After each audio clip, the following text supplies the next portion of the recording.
or agents of the center. And this was held in the landmark judgment of S.R. Bomai and others versus Union of India and others by Justice Kuldeep Singh as well as Justice P.B. Sawant. A lordship's substantial autonomy is vested upon the states to manage the subject matters of their own sphere. The states have been conferred with the power of taxation. The provisions for zonal council have been created, and there are many provisions in the constitution which show that we have adopted a federal model and not merely a quasi-federal structure. Your lordships, it is pertinent to note that Vidhistan has a rich diversity in religion, ethnicity, caste, language, and culture. Accommodation of such magnanimous diversity entails a distribution of power. Now, it is indeed myopic to contend that federal structure is required only for the administrative convenience. Rather, federalism is a great necessity required to preserve the diversity of various places in different spheres. In other words, diversity of states call for a plurality of laws, and that is what was present in this case. But the impugned constitutional amendment tends to destroy the federal structure of the Constitution. Your lordships, Article 368 does not vest a carte blanche upon the Parliament to do anything with the Constitution. What this constitutional amendment does is it subjects entry 34 of list 2 to entry 1 of list 3. Now, if we look at the constitutional scheme of the 7th schedule, entry 93 of list 1 recognizes the legislative competence of center to enact laws dealing with offences against laws with respect to any of the matters in list 1. Similarly, entry 64 of list 2 recognizes the legislative domain of the states to enact laws dealing with the offences against laws with respect to any of the matters in list 2. And if we look at entry 1 of list 3 before the amendment, it excluded these two entries, the subject matters of these two entries, and it recognized the equilibrium which was maintained in the 7th schedule. What this amendment does is it disturbs the equilibrium of the 7th schedule without altering or amending or making any change in either entry 93 of list 1 or entry 64 of list 2 by merely subjecting entry 34 of list 2 to entry 1 of list 3. It is just like I have been empowered to make a law regarding betting and gambling, but someone else has been conferred the power regarding the offences dealing with betting and gambling. And that is something which runs contrary to the constitutional scheme, your lordships. The Impugned Amendment Act is manifestly... Excuse me. Yeah. Give you some flaps. Flaps, madam, bookmarkers. I'm sorry, I will get it. All right. Give it to all three of us. Yes, please continue. Oblige, your lordships. Your lordships, it is submitted that Article 14 of the Constitution embodies the rule of arbitrariness, rule against arbitrariness. In fact, equality and arbitrariness are sworn enemies. Where arbitrariness is present, rule of law cannot prevail. And wherever there is arbitrariness in state action, whether be it of legislature or of executive or of an authority, Article 12, Article 14 immediately springs into action and strikes down such state action. And this was held precisely in Shaira Bano and others versus Union of India by this Honorable Court. Your lordships, on a bare perusal of Schedule 7, it becomes apparent that the scheme of the Constitution is carefully worded in a way to empower the legislature, only that particular legislature, to penalize the acts against the subject matters of its own domain and none other legislatures. The impugned amendment disturbs this particular equilibrium, and hence it is manifestly arbitrary and violative of Article 14, which is also part of the Golden Triangle held as a basic structure, part of the basic structure of the Constitution by this Honorable Court. Your lordships, the test of basic structure was laid down in the M. Nagaraj case. There were two-pronged tests to test whether a particular principle is part of the basic structure or not. First test is to see whether the principle binds the legislature or not.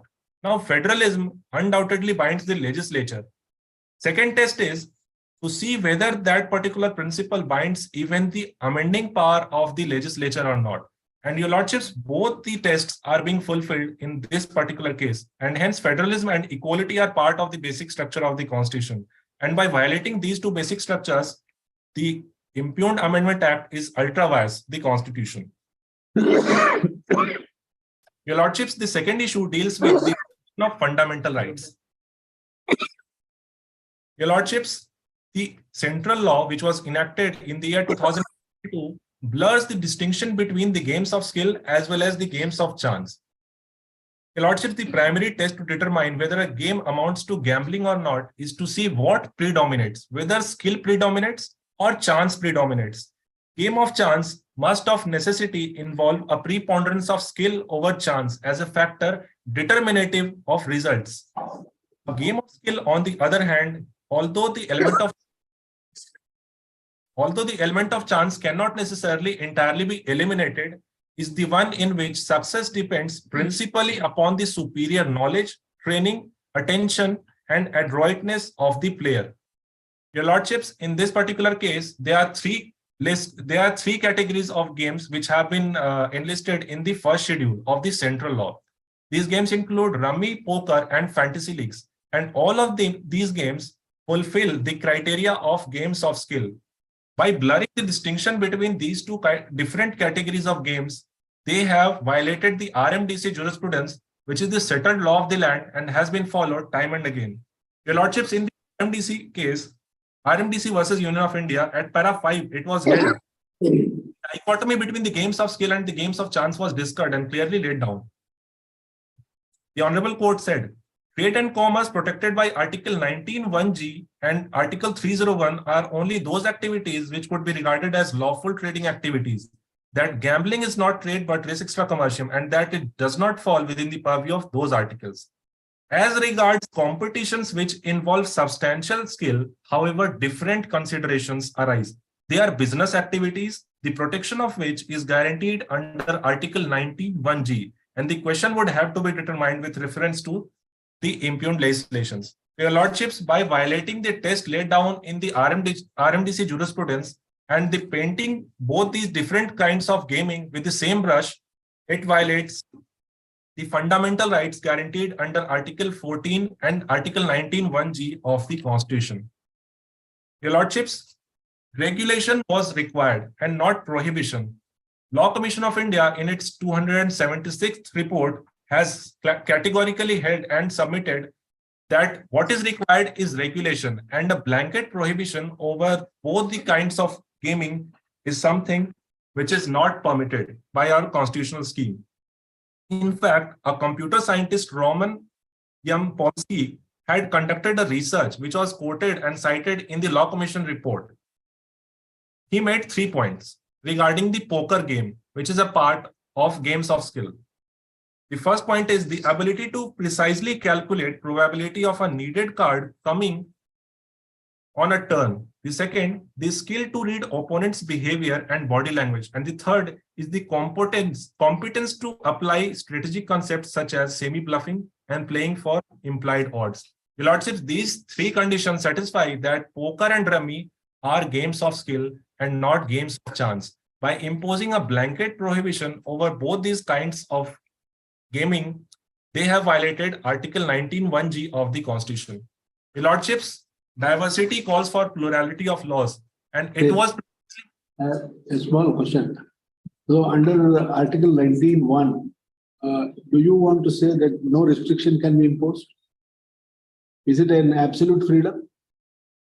No freedom is absolute, Your Lordships, but the business activities ought to be regulated and not completely prohibited. If they want to regulate these activities, they could have imposed age criteria, or a particular cap could have been imposed regarding how much betting is permitted. But imposing a blanket prohibition is something which runs contrary to the constitutional scheme. But one more, the authorities, when they make the legislation, don't you think that all factors which are relevant are taken into consideration? Without a debate, would they accept a legislation of this type? Your Lordships, they have enacted this law in flagrant violations of the recommendations of the Law Commission report, as well as the settled law of the land in the RMDC jurisprudence, and also the Dr. K. Lakshmanan case. Also, in which you are opening up the gate now. You mean all the recommendations of the Law Commission have been accepted by the Parliament? No, Your Lordships, that is not what is being considered by the council, but we are submitting that it still runs contrary to the settled law of the land, which is binding upon them as well. and which was held by this honorable court multiple times in a plethora of judgments. And in the Have you gone through a case known as Abhilasha Textiles versus Gujarat Municipal Corporation? That relates to ignorance, Article Your Lordships. very similar to your case, wherein a owner of an industrial factory wanted to pollute, and he polluted because it was a textile factory. All the color which was released were released in the vicinity. And when the matter went to the Supreme Court through a litigation, they said they have the right to freedom. Freedom to what? To destroy the people through the colors.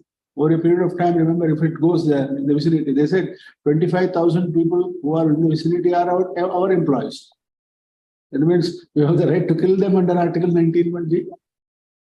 Lordships, your Lordships are absolutely correct, but the facts of the case can be distinguished in this case because pollution is a different matter and playing a game is a different kind of matter altogether. We are in the Type of pollution. Because it's also a type of pollution. It can spread, remember, instantly to a wider number of people without any imagination. Your Lordship, immorality cannot be a ground per se for imposing any blanket prohibition or for curtailing any fundamental right. And that has been settled by this honorable court. So to impose a blanket prohibition solely on the grounds of immorality is not something which is permitted by the Constitution. And even if to cite that suicides are being committed and financial debt traps are being laid down, that is not the criteria and logical basis to impose a blanket prohibition. Regulation could have been necessary. They may impose age criteria, they may impose the cap regarding the betting, particular betting that is permitted within the legal arena. But to impose a blanket prohibition is something which is beyond their competence as per the constitutional scheme, Your Lordships. Yes. Go ahead. Yes. Yeah. Your Lordships, going further, in the recent case of All India Gaming Federation versus State of Karnataka, the Karnataka High Court, led by Chief Justice Rituraj Avasthi, held that the games of skill as well as the games of are two different categories, and the distinction is real and cannot be blurred. A game of chance, it was held that a game of chance and a game of skill, although are not poles asunder, they are two distinct legal concepts of constitutional significance. The distinction lies in the amount of skill involved in the games. There may not be a game of chance which does not involve a scintilla of skill. And similarly, there is no game of skill which does not involve some element of chance. Whether a game is a game of chance or a game of skill is to be adjudged upon the preponderance test by applying the preponderance test. A game involving substantial degree of skill is not a game of chance, but only a game of skill. And that is prohibited from being imposed a blanket prohibition under Article 19(1)(g) of the Constitution, because they are trade activities and they are preserved under Article 19(1)(g) of the Constitution. By imposing a blanket prohibition, the Article 19(1)(g) rights have been curtailed. The Lordships, there are two comprehensive enactments in the Union of India. The first comprehensive enactment is the Nagaland Prohibition of Gambling and Promotion and Regulation of Online Games of Skill Act 2015. The Lordships, it carefully recognizes the fundamental distinction between gambling and online games of skill. It reads prohibition of gambling, but promotion and regulation of online games of skill. So that is very pertinent, and that is the exact stand of the counsel of the petitioners, that we are perfectly fine and okay with the regulation aspect, and we are perfectly fine with the prohibition over gambling. But prohibition of games of skill is something which is beyond the competence of the legislature, and that cannot be allowed. The Lordship is the Sikkim enactment on this subject matter. It is titled the Sikkim Online Regulation Act 2008. The Lordships, it is the first Indian legislation to explicitly permit and regulate online gaming. It is to be noted, based on the facts of the case, because the ratio is squarely attracted here. It is to be noted that the aforesaid enactment allows the playing of games like poker and sports betting games, whereas in this case, poker, rummy, and fantasy leagues have been blanketly prohibited and they have been penalized. And that is something which runs contrary to the constitutional scheme, and it is not allowed. The enactment is another reminder that law must take into account the societal realities of it, and the diversity and uniqueness ought to be preserved through diversification of laws. Your Lordships, the Law Commission report, again adverting to the Law Commission report, Your Lordships, made three basic suggestions. State legislature is competent to enact the required law for the state concerned while duly taking note of the national policy on gambling and other legal considerations. The second basic point is gambling and betting, if any, should be offered only by Indian licensed operators of India possessing various licenses, valid licenses granted by the Valid Gaming Licensing Authority. So it advocates for licensing and does not talk about prohibition over the online games of skill. They also talk about the financial game of skill, financial aspects which the gaming industry brings. The Foreign Exchange Management Act may also be altered and amended to encourage FDI in casino and online gaming industry, lawfully permitting technological collaborations, licensing, and brand sharing agreements. Your Lordships, if we consider all these facts, then it becomes apparent that the legislature has clearly went beyond their competence by imposing a blanket prohibition over the online games of skill as well as the games of chance. It is like throwing the baby out with the bathwater, that to curb a particular evil, you are taking away what is perfectly legal and protected under the constitutional scheme. That's all, Your Lordships. One question for you, Mr. Counsel, whether the regulation or the legislation says that the entire gaming of online, that is either rummy or poker, is banned, or only with regard to money being involved? Your Lordships, it talks about any game which involves any money staking, be it games of skill or be it games of chance, they have been blanketly prohibited. No, game of skill and chance, you are permitted to do it. That is no ban on game of skill and chance online. Only when you are investing money and playing it for betting and gambling, that is, I think, prohibited. What do you say? Your Lordships, that was also considered in the Prize Competition Act while interpreting the Prize Competition Act in the RMDC cases. And it was held that if the prize competitions deal with the game of skill, then even if the money staking is involved, that is perfectly fine. And we are talking about the online platform. Your Lordships, it is not the offline platforms which cannot be regulated. Online platforms are well within the purview of the union, and state has the appropriate legal framework to deal with it and regulate it adequately. So to blanketly impose a ban is not something which ought to be allowed by the constitutional scheme, and it runs contrary to the Indian jurisprudence. That's all, Your Lordships. I leave the floor to my co-counsel.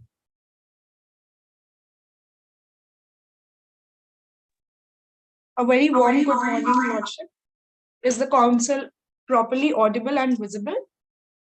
You are audible but not visible. Lordship, am I visible now? No. Yes, madam. Obliged, Lordship. May it please the court, this is counsel 2 appearing on behalf of the petitioner. Lordship, the council would be dealing with the third issue at hand.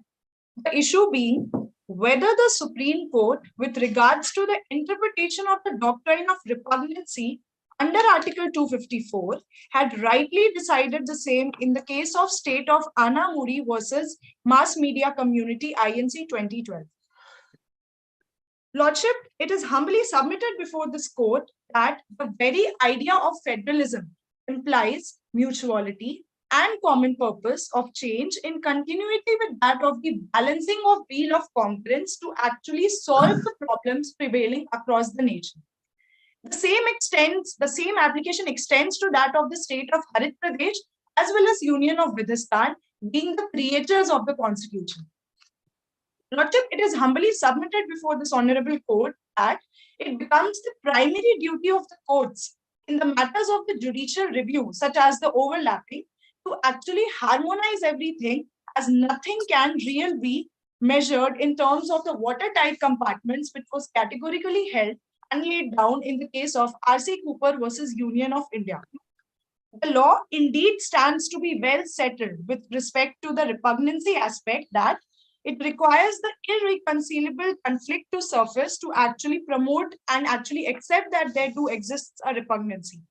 Yet, Lordships, the first endeavor on the part of the courts the first endeavor shall be to actually harmonize everything without causing the violence to the very text of either of the enactments. Lordship, this was held in the landmark case of this particular court. That was the Forum for People's Collective Effort versus State of West Bengal, which stands to be the most recent development on the issue of repugnancy. Lordship, hence it is also submitted that before this honorable court, the court should, to the last resort, make this particular attempt to actually reasonably and practically construe the entries so as to reconcile the conflict and the very overlapping, tracing on the rule of the harmonious constructions, Lordship.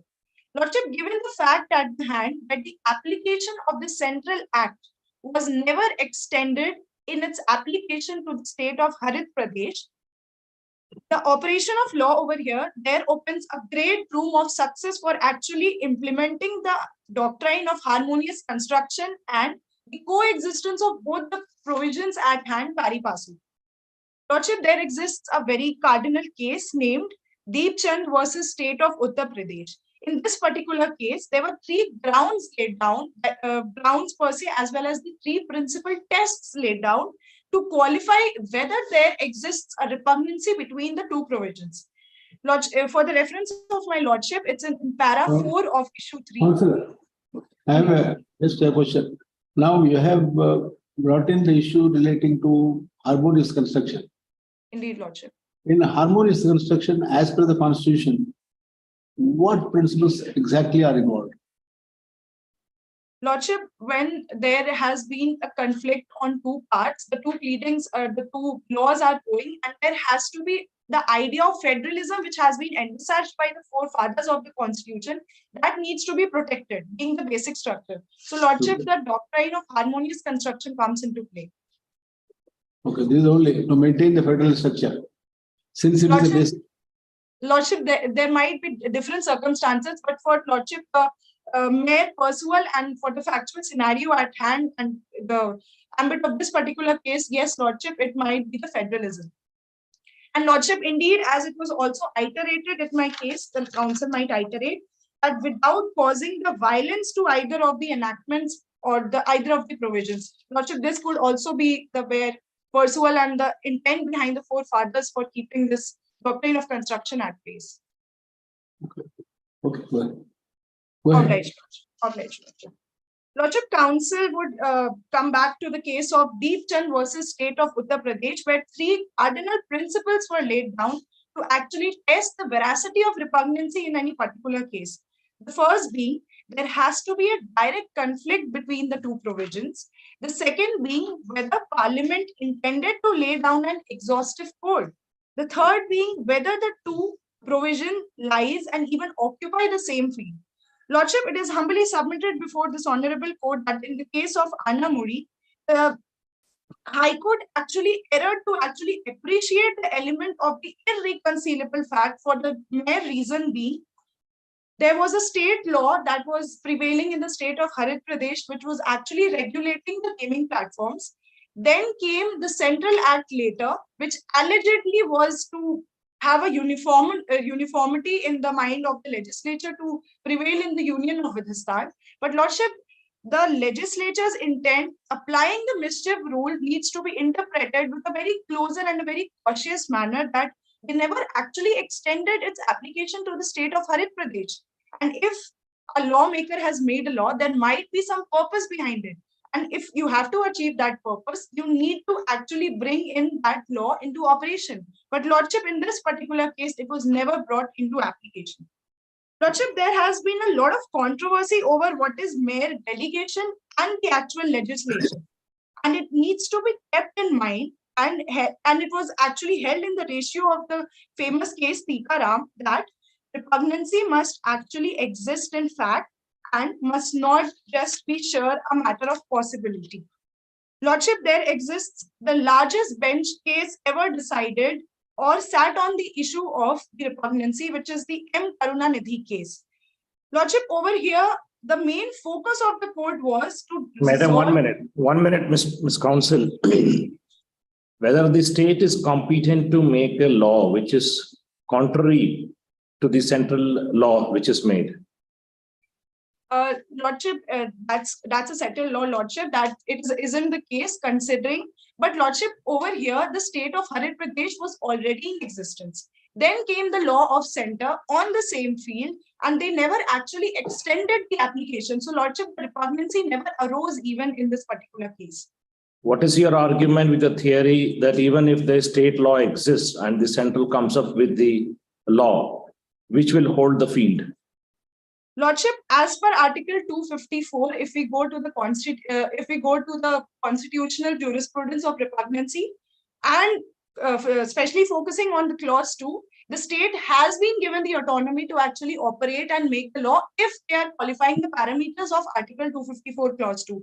Yet, Lordship, there is indeed the proviso attached which gives a supremacy to the center when they come up with any alteration or any amendment to the same. But Lordship, it needs to be borne in mind that towards the end resort as well.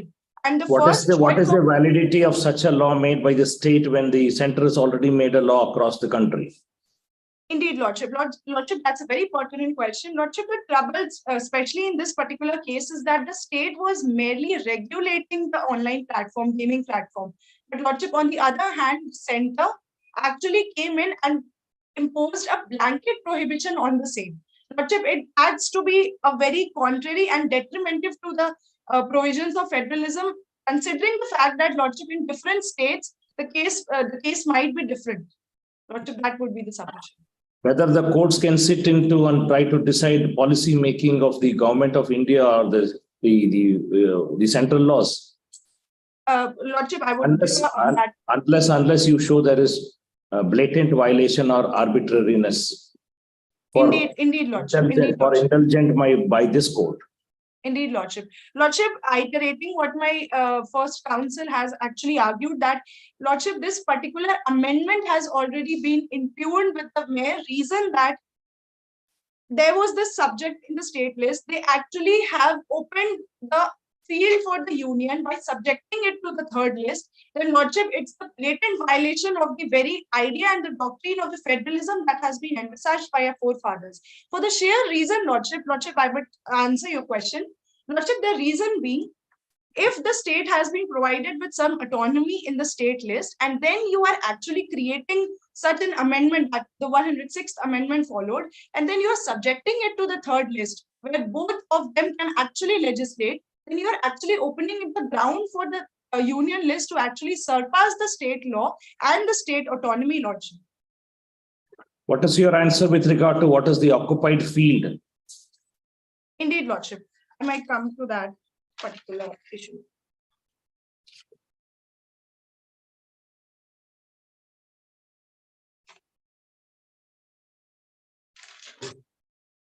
Lordship, when we are talking about the two doctrines at hand, the first being the occupied field, the second being the doctrine of repugnancy.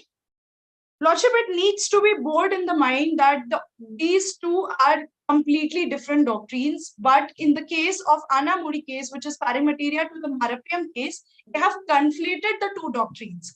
The reason being, Lordship, over here, the doctrine of repugnancy never actually existed. The reason being, there was no actual operation of the law. There was no actual operation of the law to the state of Haryana Pradesh. So, Lordship, there has been this particular overlapping shown on behalf of the settled law that's impugned. That's the Anna Modi case, that there exists a conflation already on these two particular doctrines, Lordship.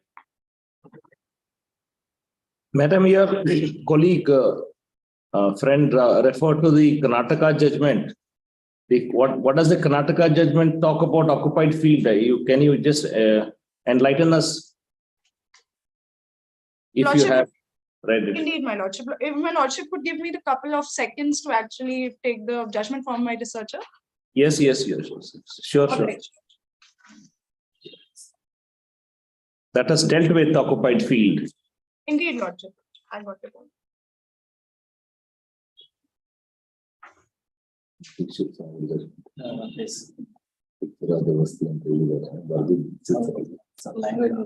Lordship, my research. Lordship, my researcher is on it. If I could complete my Yes, you can just a little continue part of and submission, answer, I would reply. definitely answer the question, Lordship. Yes, Indeed, yes. Lordship.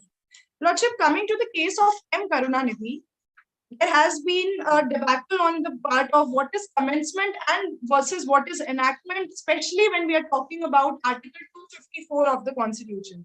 Lordship, this was the largest bench ever sat on deciding the issue of repugnancy per se. Lordship, in this particular case, the court beautifully held that what needs to be understood is that the word made under Article 254 is relevant for the purpose of the identification of the law being parliamentary or law per se. It has nothing inferentially to do with the very point of time of determination of the repugnancy or any question as to whether any state act is repugnant to the central act. Lordship, the another cardinal point pointed out in the case of Karunanidhi was that being the largest bench on the conflicting issue, in order to show repugnancy, there has to show that there exists the inconsistency and irreconcilable provisions which frustrates the coexistence of both the provisions. Lordships, then comes the fact that there can be no implied repeal unless the inconsistency appears prima facie, that is on the face of it. The third cardinal point held in this particular case was, even where the two statutes occupy the particular field, the same field, there is a room or even a sheer possibility of both the statutes to operate in the same field without actually coming into collision with the other. Hence, Lordship, it has been categorically now laid down that how beautifully in this particular case the idea of federalism was actually protected. The reason being, till the last resort, the case in this particular issue was decided that there has to be a sheer possibility, even the slightest, to reconcile. And Lordship, the court might get into that room and actually give the space for having a pari passu relationship between the two provisions, Lordship. If my Lordships may permit, there's a very last and a very cardinal case which may support the arguments of the counsel for the petitioner. In the case of Ray CP Bearer Sales versus Motor Spirit and Lubrication Act, Lordship, it's on the para 6 of the issue 3 of the memorial. To reconcile between the two entries without doing any violence to the language of either, map out their way, very respective territories on the reasonable and logical basis. So, Lordship, in this case as well, there has been the idea envisaged by the court officers and at the court per se that there needs to be an effort to actually reconcile to the greater extent. But Lordship, that's a very settled fact that if the reconciliation is not possible, then we might follow the rules as per laid down under Article 254 and actually go for the repugnancy to the extent it exists. But Lordship, when we are considering the idea of federalism, we can't go antithetical to it, considering it is the basic part of the Constitution.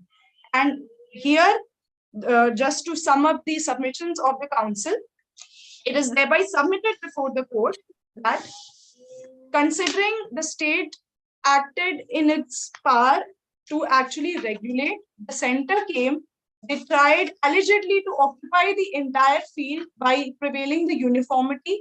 That when the matter comes before the court and the overlapping exists, the court shall try their best to preserve the basic spirit of the Constitution. And that is in the form of federalism.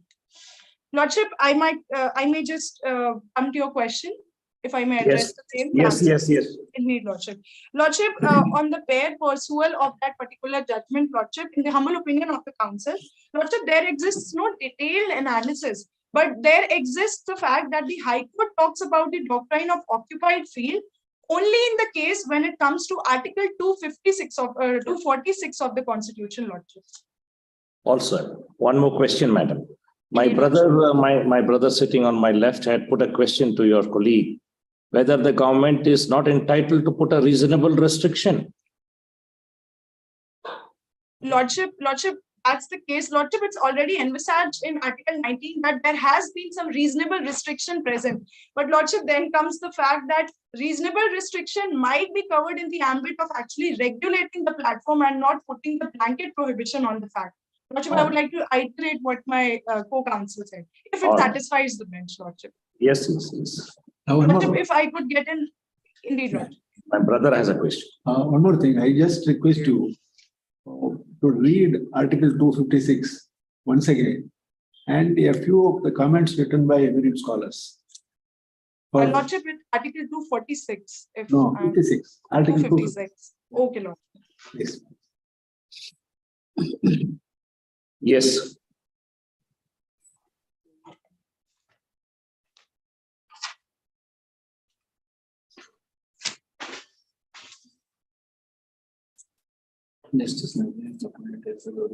Lordship, if the council is permitted, the council may please read it aloud.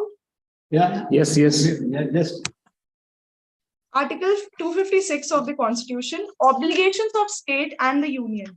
The executive power of every state shall be so exercised as to ensure compliance with the laws made by the parliament and any existing laws which apply in that state, and the executive may appear to the government of India to be necessary for that purpose. there is something else. And the executive power of the union shall extend to the giving of such directions to a state. That is why I said little Indeed, homework is required. Not now, later. Thank you. Is there Madam, have you gone through the judgment of Vineet Sharma on Hindu Succession Act? Indeed, Lordships. Lordship, I'm conversant with the issue, but So, exactly what law of my lordship. there were state amendments to the Hindu Succession Act in the year Indeed, Lordship. Indeed, 1989, Lordship. and the Karnataka amendment is 1994. There also, the state amended the Hindu Succession Act by inserting section 6A of the Hindu Succession Act. Indeed, There- Lordship. First Council state, is aware.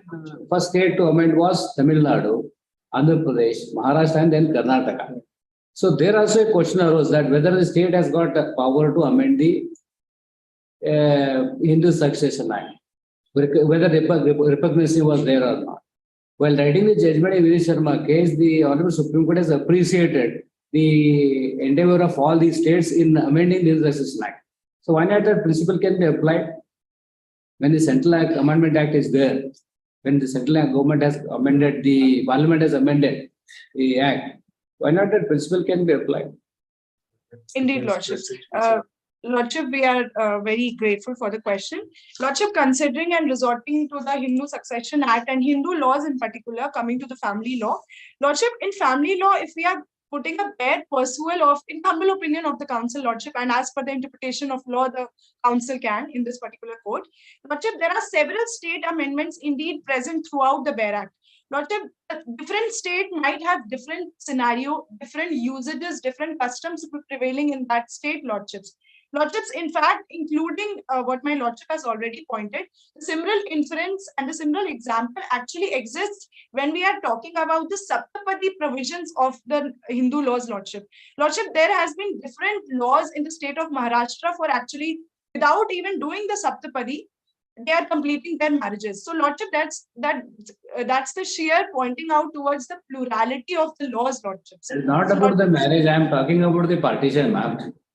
The Principle. I am talking. Principle. I am questioning where the state has amended the Hindu Succession Act. Like in this case, also that state has amended. Lordship, to that very extent, exactly to the partition, I'm Even afraid if that you read the judgment in Vineet Sharma case, the Honorable Supreme Court of India has appreciated the endeavor of all these states like Tamil Nadu, Karnataka, Indeed, Lordship. Maharashtra, Indeed, Lordship. and Andhra Pradesh, that it is the first step being taken by the Tamil Nadu to amend the Hindu Succession Act. Likewise, if it is beneficial to the people of the country, therefore, the Vineet Sharma, they have settled the law, how the daughters are entitled for a share in the property equal that of a son. Likewise, here also in this enactment, it is appearing in both list 3, isn't it? Not Indeed, list 1 or Lordship. list 2. Lordship, in the humble knowledge of the council, the exact answer, I might mislead the court in that particular case, Lordship. But Lordship, in the humble opinion of the council, when we are talking about Article 254, Clause 2 in general, Lordships, so it requires the presidential assent to prevail. But the president actually acts in the aid and advice of the union legislature per se, Lordship. It again boils down to the very ultimate idea of the federalism, Lordships. Therefore, I have to say, when a state enacts an amendment, it has to seek a consent of the President of India. Indeed, The Lordship. President, when the assent is given by the President of India, when Central Act law is amended and being assented by the President of India, where is the question of repugnancy? Lordship, answering your question, with the facts prevailing at the particular case we are actually dealing with, Lordship, here the sheer reason why the repugnancy did not actually arise was not the operation of the Central Act extending to the State Act. Lordship, the sheer reason being, Lordship, it's my last point I would sum up. It's already mentioned in the Moot proposition chapter 1 preliminary, if my Lordships may refer that particular page. I might even read for the benefit of the court. It shall come in force on such date as the central government may, by the notification in official gazette, appoint, and different dates may be appointed for different dates, for different states. So, Lordship, it clearly shows, again, by the virtue of the mischief rule, that the legislator has already brought this in particular thing in the mind, that application might differ from state to state depending on the different dates that have been produced. But, Lordship, the actual prevailing status quo of the state law, the state of Haryana Pradesh, that cannot be interpreted in vacuum. And it cannot be impliedly repealed considering the ratio of the M. Karunanidhi case. So, Lordship, answering your question, the sheer reason why the repugnancy does not exist in this particular case is not extending the actual application of the enactment of the state law, Lordship, of the central law to the state of Haryana Pradesh, Lordship. This is the sheer reason why, in the humble opinion of the council, the repugnancy was not a case to be fought in this particular case, Lordship. Oh, thank you. Yes. Obliged, Lordship. Lordship, if I could get just the extension of 10 seconds to read my prayer. Yes. Obliged, Lordship. Therefore, it is prayed, in the light of the issues raised, arguments advanced, and authorities cited, that this honorable court may be pleased to hold that the Constitution 106 Amendment Act 2021 is constitutionally invalid. The regulation of the Online Gaming Act 2022 does violate fundamental rights. The law laid down in Anamuri versus Mass Media Community INC is not a correct law. The state law is not repugnant to that of the central law. And the court may pass any order or discretion or relief that the court may please. That's all from the part of the petitioner's lordship. All right. Okay. Obliged. Next. May it please this honorable court, this is council number CNL 27, representing the respondents in the present matter of Society of Online Gamers and Others versus the Union of Vidhistan. I, Speaker 1, will be addressing this court of Vidhistan for the next 10 minutes on the first submission concerning the constitutional validity of the 106th Amendment. My co-speaker will address the second issue before this honorable court for 20 minutes, after which I will be addressing the third issue for the remaining 10 minutes. If your lordship is well versed with the facts of the case, the council seeks permission to proceed to the arguments advanced. Yes. The council will now proceed to the first issue of consideration with respect to the constitutional validity of the 106th Amendment Act. The council would like to substantiate their stance through two sub-arguments. The first being that the 106th Amendment Act does not violate the basic structure of the Constitution. The Union, through Article 368, has an unfettered power to amend the Constitution by way of addition, variation, or repeal. This is, however, subject to the fact that the said amendment does not alter the basic structure or rudimentary features of the Constitution as opined in the case of Keshwananda Bharti versus the state of Kerala. When it comes to the basic feature of federalism embodied by our country, which is under contention presently, we must keep in mind the nature of federalism that we follow as a country. The federalist structure of our constitution is more aptly described to be quasi-federal in nature and not purely federal. It entails a strong unitary bias, and the federal features are subsidiary in place of the unitary. This centralizing tendency of our constitution recognizes union supremacy as the cornerstone of our federal power, which was outlined in the Sarkaria Commission report of 1987. It is therefore seen in the present case that the union is well within its powers to dictate this federal balance of legislative relations between both the tiers of the government.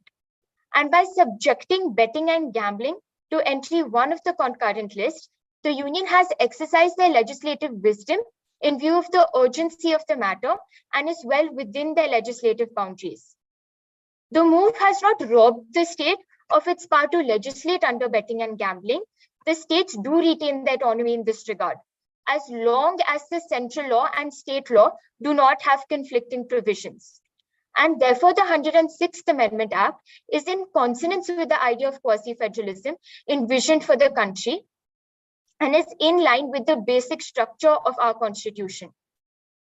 The council will now proceed to the second limb of the argument, submitting that the matter of betting and gambling under entry 34 is a matter of national importance and requires uniformity in the field of legislation. Article 249 of the Constitution gives the Union the power to legislate on matters in the state list with regards to those matters of national importance. When we come to the arena of online gaming, We have understood thoroughly. Dear Council, we just intend to know now, what Yes, sir. exactly are the powers of a federal member to enact a legislation? Specify. Your Lordship, the center over here has the power to amend the Constitution through Article 368, as long as it's not hindering with the or altering the basic fabric of our Constitution. Now, in furtherance of Article 249, which states that in case it's a matter of national importance, the Union does have the power to legislate on a matter which is enumerated in the state list. The Council would like to submit that the arena of online gaming falls within the purview of these matters of national importance in view of the degenerative effects as on our society. Okay. But you have not answered the question. I am asking only the right of a federal member in a federation or in a federal state to enact a legislation. What are they? If they have rights in which area they are supposed to enact legislation, then you have to say what is contrary. Yes, Your Lordship. The Council submits that when it comes in a federation, the federal members, as enumerated in Schedule 7 of our Constitution, have specific or exclusive rights with regards to their list, the union list, the state list, and then the concurrent list, which allows them to legislate on both the federal parties, like the union and the state, to legislate on those matters. However, there are several examples of entries in the state list, such as the of Trade and Commerce itself in the state list, which have been made subject to the provisions of certain entries in the concurrent list. And the reasoning behind this is that those matters might need the union to legislate in certain arenas of that entry due to the nature and the pressing need of legislation in those entries. It is not robbing the state of its right to legislate in this matter by subjecting it to the provision. It is merely restricting it to the sense that the central law and the state law should not have conflicting provisions and should be on the same plane or same page when it comes to regulation in this matter. Okay, go ahead. When it comes to the arena of online gaming, we see that the ill effects pervade several spheres of an individual's life, right from the domain of health, which has increased rates of anxiety, depression, suicide, and so on, and also the financial sphere, which has led to an increase in bankruptcy, poverty, and so on. This is apart from the negative ramifications it's had on one's personal life, being a catalytic force behind ruined family conditions, and so on.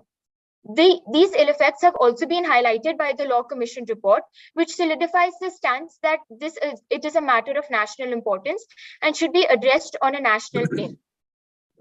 Also, when we see the geo-revolution in our country, for an example, there's been an increase in the use of mobile and internet usage, which has in turn led to a tremendous growth in the online gaming industry. The height and the potential room of growth of this industry has shown in several domestic as well as foreign investors. This reflects the need to address this matter on a national level, as it has transgressed national boundaries and is now an economically mushrooming industry. This indicates the need for a consistent principle across all domains in this regard. Furthermore, what must be kept in mind is the transgression of gambling from the traditional offline mode to the online realm further entails the need for a uniform legislation, as the virtual world does not have any boundaries per se. Contrary to what the petitioners have submitted, it is not the local atmosphere that needs to be taken into consideration, but the online realm. While the states are competent to legislate completely and exclusively when it comes to the offline gaming arena, when it comes to the online realm, in the view of the fact that there are no boundaries, the center is better suited to legislate a uniform law in this regard. For example, if there is a player in the state of Uttar Pradesh and a player in the state of Maharashtra, let's say, and there is any sort of conflict that has arisen, if they're governed by different laws, this would lead to chaos and confusion. A uniform law is pertinent when it comes to something in the virtual world, as this does not have any territorial boundaries per se and transgresses these physical limitations. The very idea behind having a concurrent list is to enable the union to implement smooth and effective administration in matters of such nature. And thus the union has complete constitutional authority to think about an amendment in view of the pressing nature of betting and gambling. Ms. Counsel, now in the age of technology, when the world is shrunk into your and is now revolving in your palm by virtue of mobile or palm top or any other gadget, when you're allowing all other games offline, it is going to be the similar as online. Why can't you impose certain restrictions and permit rather than imposing restrictions? Yes, Your Lordship. The council submits that when it comes to the tradition of the offline modes of these games, the need for a uniform law is not as pressing as when it comes to the online mode. Because when we talk about traditional gambling, let's say poker and rummy, even the states could regulate these because there are certain physical boundaries, there is a certain limitation, and regulations could be imposed to curb these to a decent extent. However, when we come to the online gambling or the online realm, the negative ramifications that they have and the degree of these degenerative effects is so large as there are no physical boundaries. And even if the states did try to regulate this, it would not be as effective due to the online nature and the online factor which needs to be accounted for. And that is why when it comes to something which is so pernicious in nature, and it is in the online mode as well, a uniform legislation is the ideal way to proceed so that there is no confusion or chaos in case of conflict. Already there is chaos with regard to cyber crime, cyber offense, and then on abuse through online, and you cannot shut down YouTube. You cannot shut down the porno videos that happening. There are every day lakhs of cyber crimes and offenses of fraud of banking and financial institutions happening. You're curbing them, then you're having certain authorities to monitor these. You can bring in that and allow them also to do, because this is now going to be the next future of the world. Yes, Your Lordship, the center has tried to curb cyber crimes and things through national agencies and will undertake this. But what the council is trying to highlight is that in the reason and the constitutional validity of this amendment is because that the center has to legislate in the matter. And the entire reason behind this, that the center should be given the power to implement these sort of regulations and these sort of agencies. If it is left in the hands of the state, then the effective desire of curbing these would not be able to be achieved to this extent due to the nature of the online realm and of online gambling. What the respondents are submitting is that the amendment has been made to enable the union to go about and implement such measures to curb the ill effects. All right. Yes. If your lordships allow, the council would now like to move to the second issue for consideration. Yes, please. The Council would begin with the second issue for consideration, where it is formally submitted that the Online Gaming Act does not violate fundamental rights enshrined in Part 3 of the Constitution. Your Lordship, when looking into the validity of Online Gaming Act, 3 questions arise. First, whether it meets the threshold of Article 14. Second, whether it is in contravention to Article 19. And third, whether it is violative of Article 21. Your Lordship, the Council would like to proceed by submitting the very first sub-issue, stating that the impugned act is not in violation of Article 14. Your Lordships, equality as advocated by John Rawls forms to be the bedrock of the democratic setup as it ensures citizens with equal opportunity, which builds their faith in authority. For a legislation to be valid, it has to qualify the twin test as propounded by this honorable court in the cases of State of West Bengal versus Anwar Ali Sarkar and R.K. Garg versus Union of India. The Council formally submits that the impugned act qualifies the above exposition of law. Moving to the first sub-argument, the Council submits that the impact of the Online Gaming Act is what shall be focused upon, as highlighted in the effects test propounded by Anuj Garg versus Hotel Association of India with regards to Article 14. Your Lordship, in the present case, it becomes imperative to analyze the intended impact of the legislation. Merely claiming a game to be a game of skill does not make it fall out of the scope of being degenerative to the society. It is not the form of the game, but the effect that needs to be analyzed. Here, the impugned legislation takes into consideration this very negative effect of online gaming, including games that have preponderance of chance and include stakes and finances within themselves, and therefore has made these games fall under its limited scope. Not all games have been engulfed in this distinction. I have a small question. Well, Yes, Your Lordship. now you are making a statement that it is going to degenerate. What evidence you have? Your Lordship, the respondent council is relying on various reports, as are mentioned in Annexure 1, the World Health Organization reports, the reports by United Nations Organization on Drugs and Crime, and the Law Commission report. Okay. What do they say? What do they say? Your Lordships, these reports clearly highlight the degenerative effects as they increase the addiction, they have many economic repercussions. They also have health hazards like anxiety, like addictiveness, and various other issues with regards to health. The World Health Organization has also characterized this as a particular disease in their report. Therefore, there are various ill effects when it comes to debt, finances, and suicides. You mean the federal member was not aware of this? They are aware of these things. Pardon, Your Lordship? The concerned state Yes, Your Lordship. is aware of this in a federal structure. Yes, Your Lordship. For example, narcotic drugs implementation, most of it is are implemented at the state level. You mean Your they are Lordship. not knowing about this? Your Oh. Lordship, Your Lordship, when it comes to the online realm, the respondents contend that the online realm has no boundaries. The offline gambling also has negative effects, which the states are competent to legislate upon. But when it comes to the online realm, even if the states are aware about that, the union is more capable of legislating on the same because the virtual realm has no boundaries. And therefore, a uniform legislation needs to be there to curb these degenerative effects of this industry. Right. Yes. Much obliged, Your Lordship. Your Lordship, not all games have been engulfed in this distinction. Only those games that have proved to be addictive, pernicious, and harmful in their impact have been prohibited in this legislation. And therefore, this legislation is based on a well-founded distinction. Your Lordships, in the case of State of Bombay versus RMDC, it was held that imposing a restriction on a game which is of the nature of gambling due to there being an overpowering element of chance is absolutely valid. The council would like to refer to the annexure as well, which has many a times emphasized on banning, I quote, any game of chance in subclauses I, J, L, and K. Additionally, clause L clearly emphasizes on only games with a predominant element of chance over skill.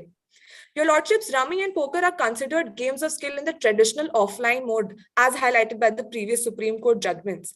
However, their transgression into the online realm and online mode adds the aspect of anonymity, isolation, addiction, and dependence on an online generator, where the player does not have the ability to understand the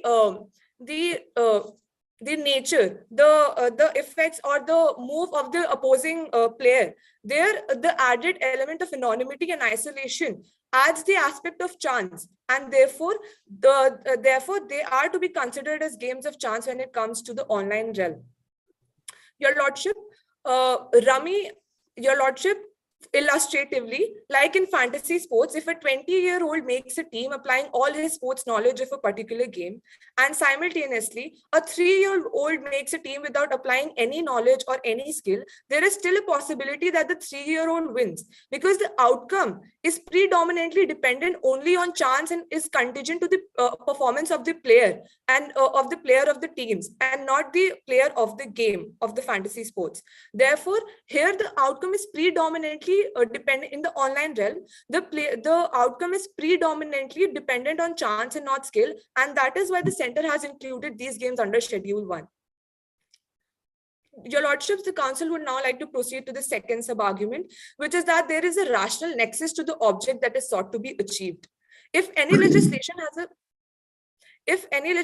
has a just, fair, and reasonable relation between the distinction and the object that is sought to be achieved, then it does not suffer from a constitutional infirmity with regards to Article 14. Your Lordships, the object of the impugned act is to curb the menace, which goes to the effect, as emphasized in the previous sub-argument, caused by online gaming. The said act within itself has taken games of chance within its ambit, as justified by the Council, and the prohibition of these games is pertinent to prevent the degeneration of society caused by these games. The said act furthers this very intention. Additionally, it is not the name of the legislation which mentions gaming, but the impact which focuses on gambling that needs to be focused on. The negative effects are overpowering the positive effects of this industry, and therefore it becomes imperative to look at the object, which is preserving the distortion of the society, causing irreversible harm like addiction, corruption, and economic repercussions. And therefore, the implementation of the Online Gaming Act is necessary. Your Lordship, the Council would now like to move to the last limb of the argument under Article 14, where the Council contends that the impugned act does not suffer from manifest arbitrariness. According to Shaira Banu versus Union of India, manifest arbitrariness has been defined as something which is excessive, disproportionate, and arbitrary. The act is definitely not excessively disproportionate as contended by the Council via addressing the previous sub-arguments, stating that the act under its ambit only takes those games that are degenerative to the society and therefore are needed to be prohibited. The act only prohibits online gambling, and the act still leaves a chance for regulating online gaming. Therefore, the said act has satisfied all the requirements under the twin test and does not suffer from manifest arbitrariness and shall be held valid when seen with regards to Article 14.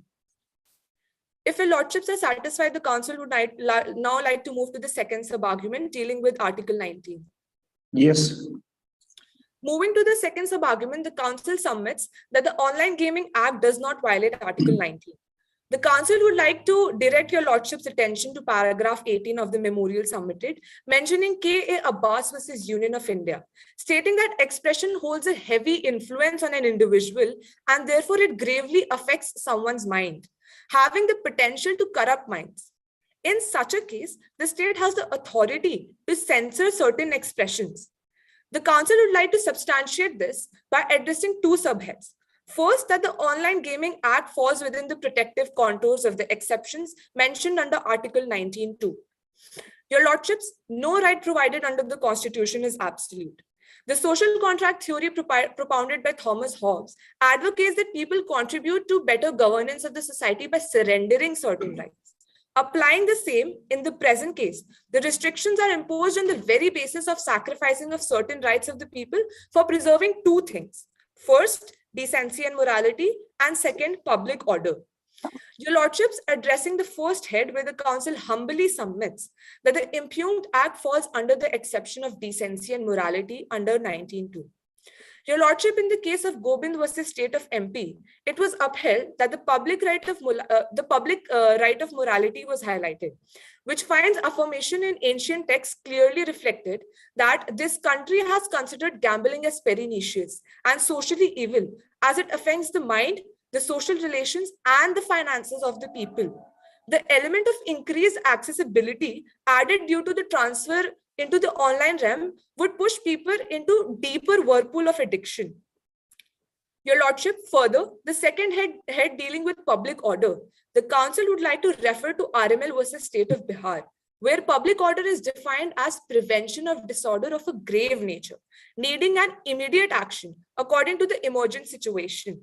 The reports by United Nations Organization on Drugs and Crime and World Health Organization, as referred by the Central Act in the very preliminary Annexure 1, reflect that online gaming is perilous, causing disorders of grave nature, including addictions, debt, fraud, and organized crime. Ms. Counsel, one question, please.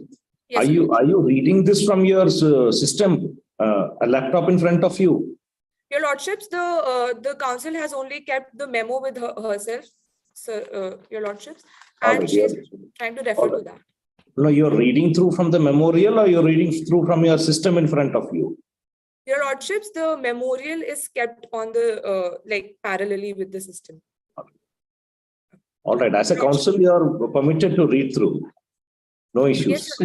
Yes, Your Lordship. The memorial is kept parallelly. That is why. Okay.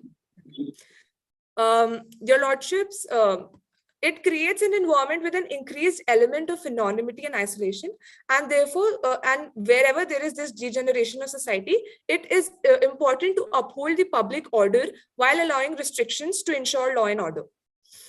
The Council would now like to move to the last argument under Article 19, submitting that betting and gambling being... A small doubt I have. Now you have indicated that the legislation should not be allowed to be enacted by a federal member, because the legislation, if it's allowed to be enacted by them, it will corrupt the minds of the society. That means those who play the game. The point at issue is, are you going to state that all those people who are into this game or this type of game are corrupted people by watching the game? It's a serious allegation you are making. It's a serious allegation you are making as a representative of the Union government. Your Lordship, the Council contends that not all people under this game are corrupt, but as the reports and the statistical data reflects, that the impact on the people is such that their minds are definitely getting corrupted day by day with the increase of the accessibility, like after the geo revolution and the accessibility of electronic devices.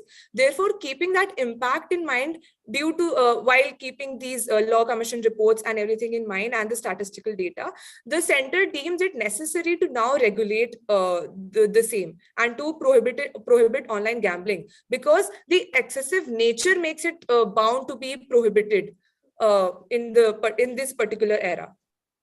Okay, go ahead. Indeed, Your Lordship.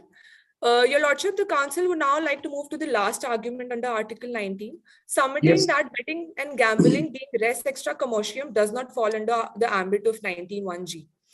Your Lordships, in Bombay versus RMDC, it was held that activities such as gambling that increase the spirit of recklessness could not have been intended by the constitutional makers to be protected under Article 19(1)(g). Your Lordships, the petitioners in their submissions have submitted that games of skill are not res extra commercium, which the respondent council also claims. The respondent council, however, submits that the impugned legislation does not even deal with games of skill. It includes within its ambit games of chance only, as substantiated while dealing with Article 14. It includes only those games which are games of chance, and those games of chance are definitely res extra commercium. The doctrine of res extra commercium renders these immoral activities such as gambling as constitutional outcasts and therefore out of the scope of Article 19(1)(g). And the said act furthers to prohibit the same and therefore shall be held valid. Your Lordship, the opposing counsel has also argued on the lines of age in terms of restriction. But Your Lordships, the World Health Organization reflects the effects of online gambling on all the people of the society and not a particular age. And online realm is accessible to all. So deciding an age criteria with this respect is not possible in a virtual world. Therefore, a prohibition regards to gambling is necessary. If Your Lordships are satisfied, the council would now like to move to the last submission under issue 2. One question for you. What is this intelligible differentiate? How you draw? Your Lordship, intelligible differentia is drawn on the basis of a glaring distinction between two classes. In this particular case, the distinction is between games of skill and games of chance, and that has been judged on the basis of preponderance of chance over skill and the negative effects and ramifications of that game in the society. All right. If Your Lordship is satisfied, can the council move to the last? Yes, please. Moving to the last submission under the second issue for consideration, the council reverentially submits that Article 21 is a reservoir of rights and has an expansive sweep, as held in Unni Krishnan versus State of Andhra Pradesh. The case of Mann versus Illinois expanded the right to life, stating that it does not refer to mere animal existence. The implicit social contract existing between the government and the governed allows the state to retain certain rights and to uphold the initial social contract. Your Lordships, in the case of Asha Ranjan versus State of Bihar, it was propounded that the test of larger public interest needs to apply, keeping in mind the greater community interest. Wherever there is a conflict between rights, the one that conforms to greater community interest is preferred over the individual interests. In the present case, eradication of these addictive games is expedient for protecting community interests. The center's role is not just limited to not violating these rights, but also to positively act and uphold these rights. The state has thus undertaken legal paternalism, as it is an urgent requirement to ensure public interest. The council would like to state that through the legislation, the center has not upheld community thinking, which considers gambling as socially evil and which would further make it moral paternalism. Instead, the center has upheld community interest, where regulation of online gaming is necessary due to its degenerative nature on health, making it to be legal paternalism. To conclude, the center, keeping in mind the public order and grave effects, enacted a legislation upholding the community interest over community thinking and restricting the same for preserving the social contract of a democratic order. Therefore, the impugned act is not in violation of Article 21 and qualifies the well-recognized Golden Triangle as held in Menaka Gandhi versus Union of India, enshrined in Part 3 of the Constitution. Yes. The council seeks permission to address the final issue of consideration with respect to the Supreme Court's interpretation of the doctrine of repugnancy in the case of State of Anamudi versus Mass Media Community Incorporation. The council firmly submits that the Supreme Court has correctly interpreted the doctrine in the mentioned case on two fronts. The first being that the enforcement of law is not essential to invoke the doctrine at hand. The council would like to direct your lordship's attention to Article 254, Clause 1, which uses the terms law made and existing law, with regard to the question of repugnancy in the case of concurrent list. As seen in the case of Edward Milk Coal Limited versus the State of Ajmer, the court has held that the phrase existing law is equivalent to that of law in force. When we come to the ambit and scope of the term law in force, it includes legislative enactments, irrespective of whether they have been enforced or not. The effectiveness of the declaration is independent of the fact that it is enforced in that particular territory. Furthermore, Article 13, Clause 3 of our Constitution interprets law in force to include laws made or passed by the legislature, which is further seen in Article 372, Clause 3, as well as Article 366, Clause 10. It is thus evident on proper comprehension that Article 254 essentially focuses on the process of legislation and not the enforcement of the same. And this process of legislation is complete on receiving presidential assent as per Article 111. The Council additionally submits that by enacting a law in the sphere of betting and gambling in the first place, the Centre has already manifested its intention to occupy this particular legislative field, which restricts the state to do the same in this respect. The actual enforcement of the law is not a prerequisite when it comes to the question of repugnancy, as the completion of the legislative process is enough to make the law fall under the ambit of Article 254, and hence the contention in this regard is baseless. The Council will now proceed to the second limb of the argument and submits before the court that the proper procedure was not adhered to by the state of Haryana Pradesh to allow the law to prevail over that of the centre. Article 254 Clause 2 provides the state with a channel to ensure state law primacy instead of that of the union in cases of repugnancy, as long as presidential assent is received. Failing to receive this assent is regarded as an omission fatal to the state legislation. An absence of this presidential assent renders the state incapable to receive any remedy against such repugnancy. In the present case, the state of Haryana Pradesh has not utilized this option and has allowed the state law to continue to govern the people, even though a central law has been enacted in the same regard. It is due to this very fact that the state law stood repugnant as soon as it was made. By not following the constitutional process of receiving presidential assent, the state has inherently made its law repugnant at the time of enactment and gone beyond its competency by allowing the state law to prevail instead of the norm of letting the union law prevail. Contrary to the argument that the doctrine of harmonious construction would have been the proper procedure in this present case, the first channel to be approached should have been the authorized and affirmed route under Article 254, Clause 2, which is the sole interpretive tool. The state did have an option to let the state law prevail in case it felt that the state law was better suited to legislate on this regard in their particular state, keeping in mind the varying conditions. However, the state has not taken this or employed this part, and hence it is incorrect and the state law essentially stands void. If your lordship has no further queries, the council seeks permission to proceed to the prayer for relief. Yes. On the basis of foregoing arguments, the respondents request this Honorable Supreme Court of Vidhistan, while dismissing all contrary requests and submissions made by the petitioners, to uphold the 106th Constitutional Amendment Act 2021 and declare the same to not be in contravention with the doctrine of basic structure.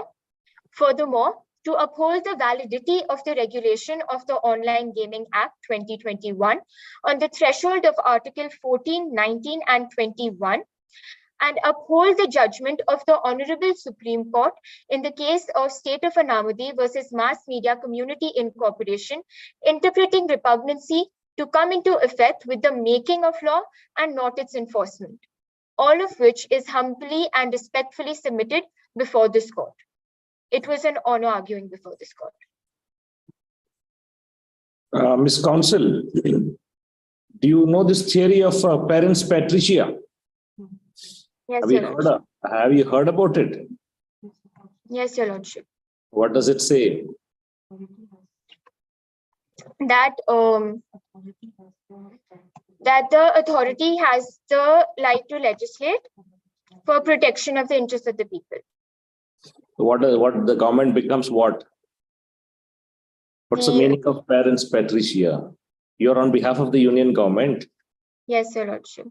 Yes, so parent patricia is what? That the legal protector, that the government is the legal protector in this case. Yes, yes, yes. Good, you are aware. I'm happy. Thank you. All right. Yes, yes. Yes, please. To conclude? Yes, Your Lordship. All right.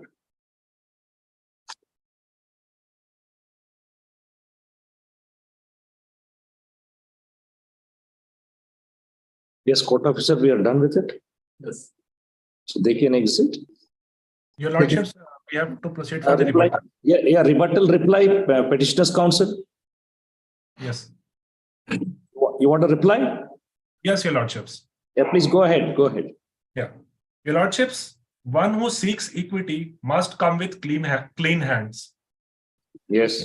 Breaking the procedural impropriety under Article 254, Clause 2, that the state ought to have followed the procedure by obtaining the presidential assent, they should have answered why they have not followed the procedure which is provided under Article 368, Clause 2, which says that to amend any of the lists of the 7th schedule, you need a ratification by the Council of States, which they have not done. Hence, their constitutional amendment is constitutionally invalid on the procedural aspect itself.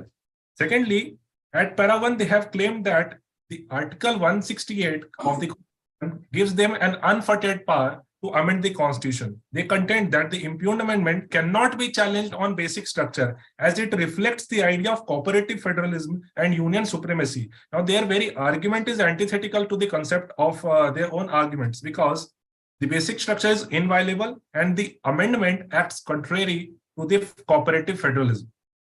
Third, your lordships, they talk about res extra commercium activities. Now, rummy, poker, and fantasy leagues are not res extra commercium activities. They are the games of skill, and what they are doing and what they are saying are totally different things. They are contending that we are sparing the games of skill, but indirectly in this first schedule of the central law, they have included rummy, poker, and fantasy leagues. Fourthly, your lordships, they talk about that the union has the power to dictate federal balance. But this is clearly not permitted, because our constitution talks about that the states are not the mere satellites or agents of the union, as held in the landmark judgment of SR Mumbai versus Union of India. Your lordships, it was contended that state may deal with offline gambling, but entry 34 does not talk about any this distinction between offline and online. In the modern era, it is very difficult to talk about this distinction. Almost everything has turned online. So to say that entry 34 permits only offline gambling is clearly not allowed by the constitutional scheme. They claim that states are not armed to regulate these kinds of activities. Now, if states are not armed to regulate these activities, what is the need for the center to prohibit it? They ought to have regulated these activities by imposing age criteria and certainly financial aspects, but that they have not done. Your lordships, they allege addiction and suicide for backing their central enactment. Your lordships, using of social media is also addictive. So by their logic, they can tomorrow also claim that we are imposing a blanket prohibition over use of social media because they are addictive. And secondly, suicides. Suicides may also be triggered by examination pressure. So can we say that tomorrow examination would be prohibited because suicides are occurring and the rates are increasing day by day? Lordships, if 3-year-old plays a fantasy league, that was the argument of the council for the other side. Now the learned council failed to appreciate that if that was their intention, they ought to have regulated this act. They ought to have regulated the gaming activity by imposing an age criteria and allow only the adult individuals to indulge in such activities. What was the need to impose a blanket prohibition? That was clear. Sorry, the council, relevant council from the other side has indicated the center is going to, the union is going to enact a legislation of this type. They're going to come forward. And repeatedly, thrice she has said, once by the first council and the second by the, twice by the second council. So it is within our purview, and we are going to enact a legislation. So when is the question? That apart, but it is in mind. Your lordship, the status quo is whatever be their intention, but the status quo is that they have not imposed any criteria. So as of now, we see that there is a blanket prohibition and nobody can indulge in gaming activities, and that is not included because it violates Article 19(1)(g) of the Constitution. Secondly, this act falls flat on the touchstone of Article 14 of the Constitution, because Article 14 calls for treatment of similarly placed people equally and dissimilar placed people unequally. But they are treating unequally placed category of gaming equally with the other, because game of skill and game of chance are not same things. They ought to be have treated differently. That is being violated. Last, they talk about public order. Not public order in the Ram Manohar Lohia case, as they rightly cited, but they failed to appreciate that in Ram Manohar Lohia, the apex court held that nothing less than endangering the foundation of state or to overthrow the state would justify curtailment of fundamental rights. Now, that is not the case. Just to say that online gaming is creating a public order disturbance, that is something which the council feels that it is beyond their purview to argue, and that is illogical, Your Lordships. That's all, Your Lordships. Mr. Counsel, this monitoring of this age you mentioned, it brings me to just say a few words on it. Now, the age limit for opening of a Facebook or a Twitter, I think, is 18. But if you see now, I think people with 13, 14, and 15 are having Facebook and Twitter. Now, how are you going to monitor it? Secondly, I also read some article, some social media. The total population of females in the Facebook is more than 6.7. I don't know whether it's billion or million, but actually now there are only about 3 million or 3 billion. So who's changing the gender, who's changing the age is now becoming very difficult, as now the monitors of the central government or the authorities will have to enter. You cannot enter into your bedroom to find out what is the age, or into your room to find out whether a 3-year-old is playing or whether a 18 or 35-year-old is playing. So that is going to become a real task now for you in future to monitor this online gaming. So you have to come up with better technology of how to monitor these and regulate these. Yes, Your Lordships are absolutely right. We cannot go into the bedroom of whether who is playing or not, but Law Commission report surely advocates that we can link these kinds of licensing authority with the PAN card and other identity proofs, so that we can see that only the adult people and those who have a particular income group, who belong to the particular income group are allowed to play and indulge in these kinds of activities. Secondly, Your Lordships, it is not logical to say that just because a technology is susceptible to misuse, that abrogate the technology itself. That is something which should not be allowed, and it would be contrary to our jurisprudence. That's all. Yes. Yes. Thank you. Thank you. Respondents, please proceed with solo buttons. Reply. For them, No reply to reply. No reply. Unless anything new is brought in. Yeah. No reply to reply. No reply to reply. You want to say something, anything that is brought in new by him, you can answer. Otherwise, no reply to reply. I wanted to address the questions that they posed, like. All right, permitted. 1 minute. Firstly, the petitioner's counsel stated that the respondent said that you cannot test the amendment on the doctrine of basic structure. The first argument of the respondent's counsel was how, being quasi-federal in nature, it is not abrogating or altering the basic structure. Secondly, when it comes to the states not being armed to curb online gambling, the respondents, as outlined earlier, stated that this amendment does not curb the state from legislating in matters of offline gambling or online gambling. However, when it comes to online gambling, it's only restricted to the sense that the state law and the central law are not conflicting, because in this situation, the center is better suited to legislate due to the absence of any boundaries in the virtual world.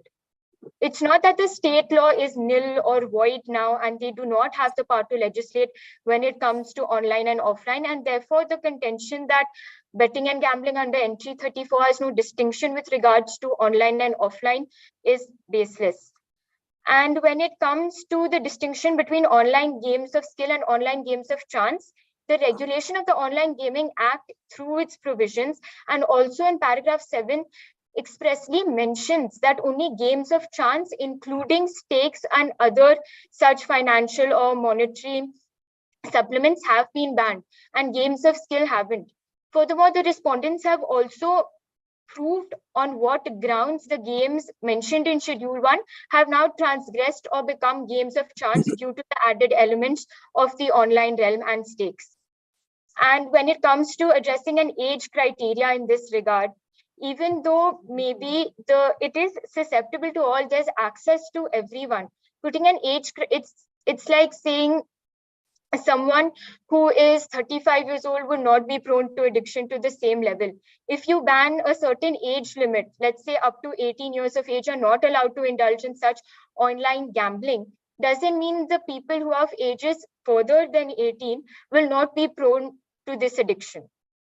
And therefore, an age criteria is not a suitable regulation in this regard.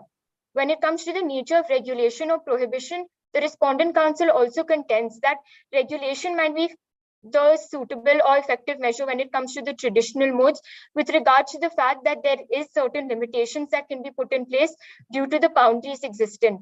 However, when it comes to online gambling, such a prohibition is necessary due to the grave nature and due to the vastness and the degree of the pernicious nature of such elements.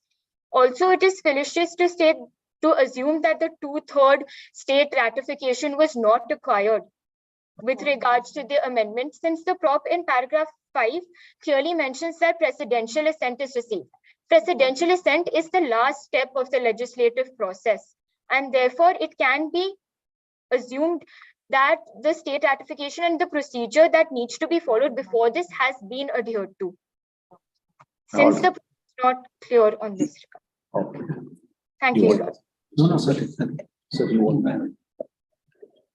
Participants are requested to please remain in the meeting while the judges proceed to scoring. Participants also please note the audio and the video of the session will be paused so as to facilitate the scoring. Thank you.